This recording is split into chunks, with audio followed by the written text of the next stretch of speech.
America is seeing deep divisions now playing out on the street. The Trump administration's crackdown on illegal immigration sparking up protests in many cities across America. A night curfew has been imposed in Los Angeles, the epicenter of the protests. Marines are likely to join federal troops to maintain law and order in the city. Meanwhile, protests also spreading to the Georgian capital city of Atlanta. Why is America facing violence on the street? Take a look at our other big story.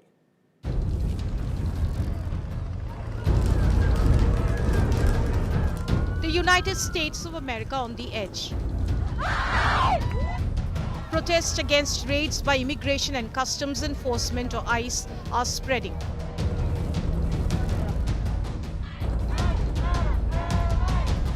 The Los Angeles, the epicenter of protest, saw a curfew clamped in riot-hit areas on Tuesday night. If you do not live or work in downtown LA, avoid the area. Law enforcement will arrest individuals who break the curfew, and you will be prosecuted. Hundreds of officers from police and sheriff departments from across the region and state are working alongside LAPD through a unified command structure. National Guard troops deployed by the Donald Trump administration are accompanying ICE agents rounding up alleged illegal immigrants. Over 700 Marines are likely to join the already deployed 5,000 National Guard troops on Wednesday. What started as a simmering protest over immigration has now grown into widespread chaos. From Los Angeles to Chicago, Atlanta and beyond, the unrest is spreading.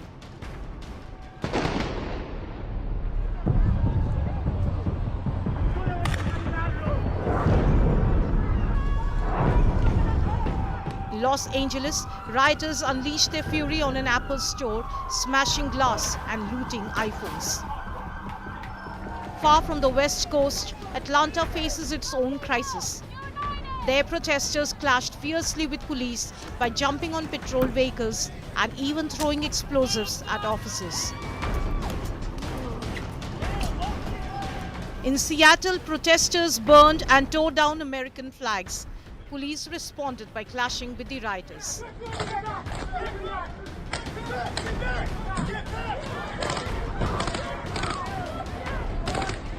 The US President, in a speech at Fort Bragg on Tuesday, defended deployment of federal troops and vowed to liberate Los Angeles from gangs and criminals.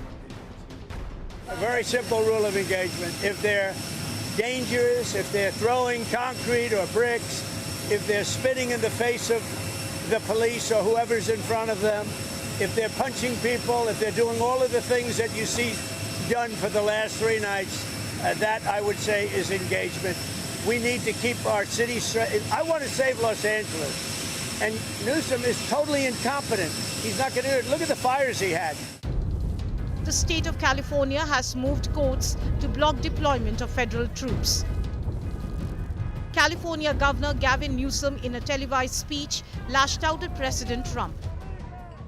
The situation was winding down and was concentrated in just a few square blocks downtown. But that's not what Donald Trump wanted. He again chose escalation. He chose more force. He chose theatrics over public safety. As protests rage and political tensions flare up, the American people are left wondering, what comes next? With Pranay Upadhyay, Bureau Report, India Today.